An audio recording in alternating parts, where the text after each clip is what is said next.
அனைவருக்கும் வணக்கம். இன்றைக்கி ஏப்ரல் 4 2024 வியாழக்கிழமை. தினமணியில் இருக்க முக்கியமான நியூஸஸ் என்னென்னு பார்ப்போம். ஹெட்லைன்ஸ் வந்து கொஞ்சம் பேஜஸ்க்கு election news and political newses தான்.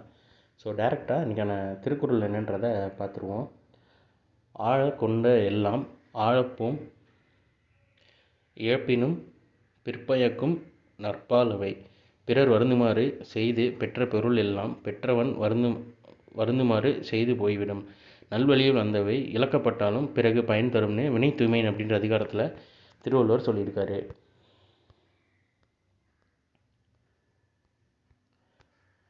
அடுத்ததாக இந்திய பொருளாதாரம் 7.5% வளர்ச்சி உலக வங்கி கணிப்பும் தெரிவிச்சிருக்காங்க. இந்திய பொருளாதார வளர்ச்சி 2023-24 நிதியாண்டில் 7.5% இருக்கக்கூடும் என்று உலக வங்கி கணித்துள்ளதுன்னு தெரிவிச்சிருக்காங்க. அடுத்த 2 ஆண்டுகளில் உலகில் வேகமாக வளரக்கூடிய பிராந்தியமாக தெற்காசியா நீடிக்கும் என்று எதிர்பார்க்கப்படுகிறது. நிகழ் நிதியாண்டு 2024-25 ஆண்டில் தெற்காசியாவின் பொருளாதார வளர்ச்சி 6.1% இருக்கும் என்று மதிப்பிடப்பட்டுள்ளதுன்னு தெரிவிச்சிருக்காங்க.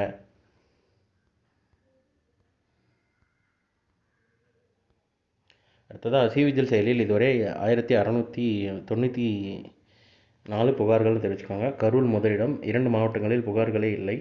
மாவட்ட வாரியாக உறுதிப்படுத்தப்பட்ட புகார்களின் எண்ணிக்கைன்னு சொல்லி மொத்தமாக கொடுத்துருக்காங்க. அப்புறம் உலகின் முதல் 10 பணக்காரர்கள் பட்டியலில் முகேஷ் அம்பானின்னு தெரிவிச்சிருக்காங்க. இது எந்தளவுக்கு இம்பார்ட்டன்ட் நியூஸ்னு தெரில, பார்த்து வச்சுக்கோங்க. அதாவது உலகின் முதல் 10 பணக்காரர்கள் பட்டியலில் முகேஷ் அம்பானி இருக்காருன்னு தெரிவிச்சிருக்காங்க. 17வது இடத்தில் அதானின்னு தெரிவிச்சிருக்காங்க. ஸோ இன்றைக்கான நியூஸஸ் அவ்வளோதான். இதோட ஹேண்ட் ரைட் அண்ட் பிடிஎஃப் கீழே டிஸ்கிரிப்ஷன் லிங்க்கில் கொடுக்குறேன். வேணும் யூட்டிலைஸ் பண்ணிக்கோங்க. இதோட ஷார்ட் வெர்ஷன் வந்து கரண்ட் அஃபேர் நம்ம சேனல் இருக்குது. வேணும் அதை யூட்டிலைஸ் பண்ணிக்கோங்க. ஸோ மேலும் இன்னும் நியூஸ் சந்திப்போம். தேங்க்யூ.